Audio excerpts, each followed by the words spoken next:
So morning నుంచి కూడా మనందరం చూస్తున్నాం ఎన్ కన్వెన్షనల్ హాల్ నాగార్జునకి సంబంధించిన ఒక ఫంక్షనల్ హాల్ ఇక్కడ కూల్చేశారు అని చెప్పేసి కూడా మార్నింగ్ నుంచి మనం చూస్తున్నాం.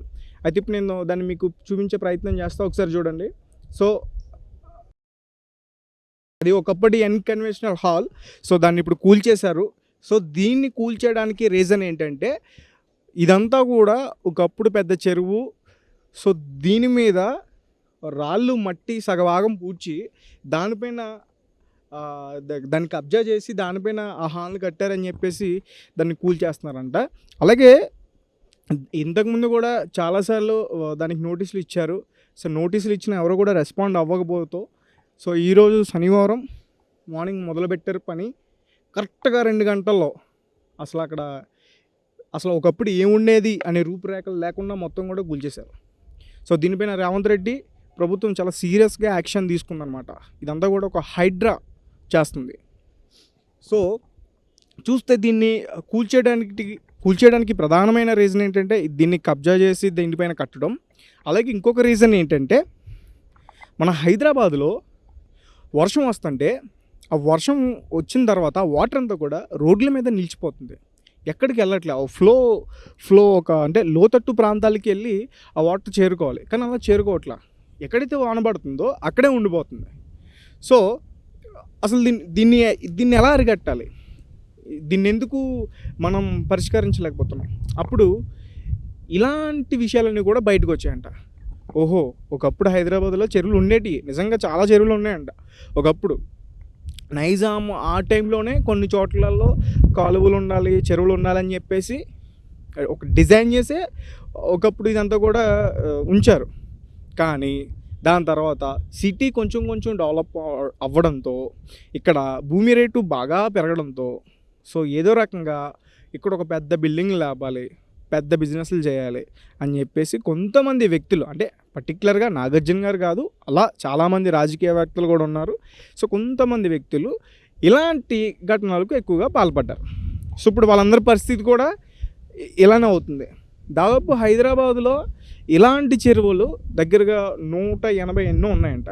సో 180లో దగ్గరగా ఒక 100 చెరువుల్ని ఇలానే సగభాగం కబ్జా చేసేసి పెద్ద ఐరన్తో వాటిపైన రాళ్ళు మట్టితో పూడ్చేసి దానిపైన పెద్ద బిల్డింగ్స్ అన్నీ కూడా లేపేస్తున్నారు.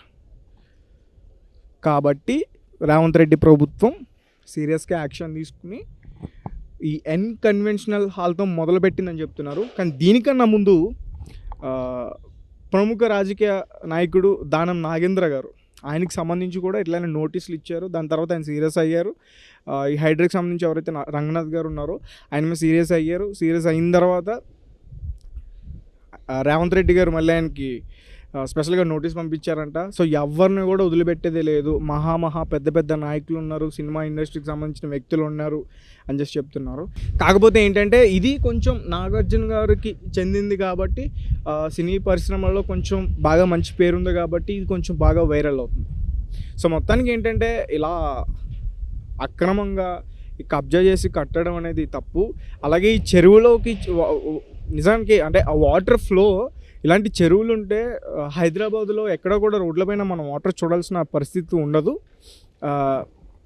కాబట్టి దీనిపైన సీరియస్గా యాక్షన్ తీసుకుంటున్నారు ప్రభుత్వం. చూద్దాం మరి ఇంతవరకు ఇది ఎక్కడి వరకు వెళ్తుంది, ఇక్కడితో ఆగుతుందా, ఇంకా చాలా ప్రాంతాల వరకు కూడా వెళ్ళి మొత్తం కూడా ఇలాంటి చెరువులపైన ఈ కట్టడాలని ఆపేసి ఒకవేళ కట్టేసి ఉన్న వాటిని కూల్చేసే ప్రయత్నం చేస్తుందా లేదనేది చూడాలి.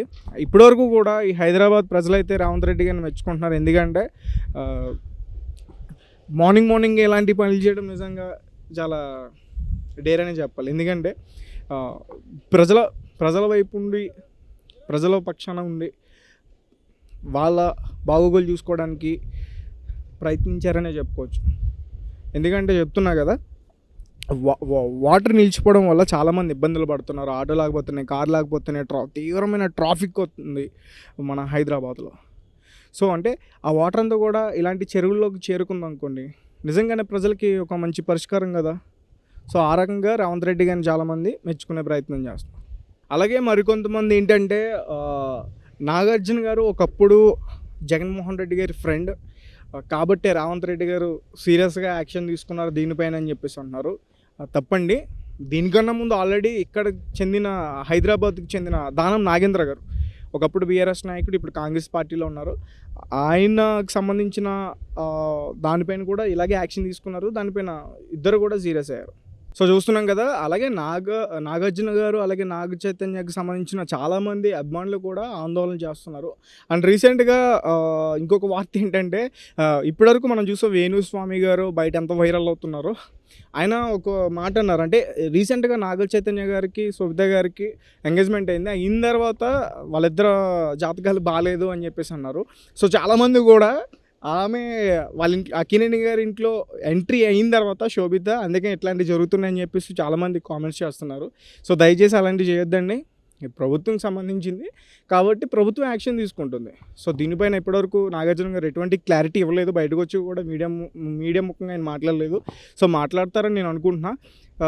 అలాగే ఎవరు కూడా దీన్ని కావాలని చెప్పేసి ట్రోల్ చేయకండి. పాపం రీసెంట్గా ఎంగేజ్మెంట్ చేసుకున్నారు వాళ్ళపైన ఇట్లాంటి విమర్శలు కరెక్ట్ కాదు. అంటే ఈ చెరువుకి ఆనుకుని ఉన్నదాన్ని ఈరోజు కూల్చేయడం మనం అందరం చూసాం కల్లారా. అయితే అంటే ఇప్పుడు దీన్ని కూల్చేశారు కదా, ఇప్పుడు ఇదంతా కూడా తవ్వి మళ్ళీ చెరువులో కలిపేస్తారంటారా? ఇది చెరువుకి ఆనుకొని ఉన్నది కాదు, చెరువు మీద ఉన్నది.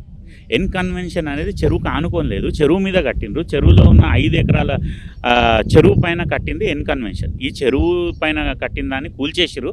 ఇప్పుడున్న ఈ ఏదైతే ఇదంతా ఉంది కదా, ఈ చెత్త చెదారం అంతా ఇదంతా తొలగిస్తారు, మళ్ళీ ఇదంతా చెరువులోకి కలుపుతారు. ఇదంతా నీళ్ళు అవుతాయి. అంత సుందరీకరణ రానున్న దినాల్లో దీనంతా సుందరీకరణ చేస్తారు. అంటే అసలు దీని వెనకాల చెరువు ఉందనే విషయం కూడా పెద్దగా ఎవరికి తెలియలేదు ఇప్పటివరకు అంటున్నారు. నిజమేనా? అంటే ఇక్కడున్న స్థానికులకు మా అందరికీ తెలుసు ఇది చెరువు అని. కానీ నాగార్జున రాత్రి కొన్ని వందల వేల మురం వేసి లారీలలో మట్టి తీసుకొచ్చి నింపి ఈ విధంగా కబ్జా చేసిండు. అది ఈరోజు తొలగించింది కాబట్టి ఇక్కడ ఉన్న వాళ్ళందరూ హర్షిస్తారు. ఈ చెరువు మళ్ళీ తిరిగి పునర్వైభవం వస్తుంది అని చెప్పి సంతోషిస్తారు. చాలామంది చెప్తున్నారు, మేము చిన్న ఉన్నప్పుడు ఇక్కడ ఈత కొట్టేటోళ్ళం, చేపలు పట్టేటోళ్ళం, తమ్మిడి చెరువులు అనేసి అని చెప్తున్నారు. కాబట్టి ఈ చెరువు పేరు తమ్మిడి చెరువా? చెరువు ఇది మొత్తం 29 ఎకరాలు. ఈరోజు ఈయన ఒక 5 ఎకరాలు కబ్జా చేసిండు అక్రమార్కుడు నాగార్జున. ఇప్పుడు మనకు కనిపిస్తుంది ఇదంతా కూడా 29 ఉంటుంది. ఇంకా కొంచెం అక్కడ గుడిసెలు అవన్నీ ఉన్నాయి, అవి కొంచెం కబ్జా ఉన్నాయి. అవి కూడా తొలగించేస్తే మొత్తం 29 ఎకరాలు ఉంటాయి. 29 ఎకరాల్లో ఈ భాగం వచ్చేసి 5 ఎకరాలు.